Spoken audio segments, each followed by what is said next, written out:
Kõige vastu oli võimalik mängida? No ikka, see esimesel poolel oli ka näha, et nende vastu saab mängida, aga meil siuke ei saanud palli käima panna, et ja selles mõttes oligi meie probleem. Aga midagi müstilist ei olnud, tavalised vastased, aga ise oleme süüdised. Vilis oli pennal.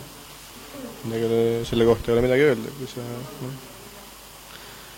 niisugusel tasemel natuke kontsentratsiooni kaotad ja niisugused liigutused palli peale, siis on kohtunud kasi, kas ta vilistab või vilistanud, seekord ta vilistas.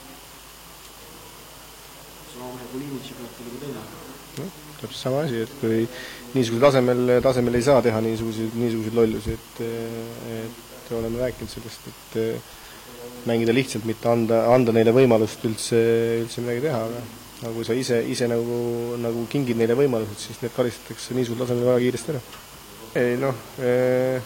Mind üllatas see, et nad nagu lasid meil mängida.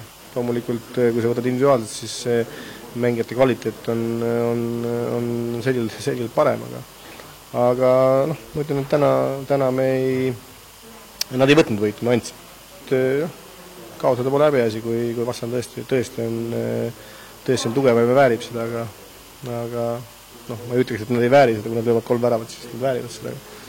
Aga väravad lõid põhimõtteliselt meie enda rumalust.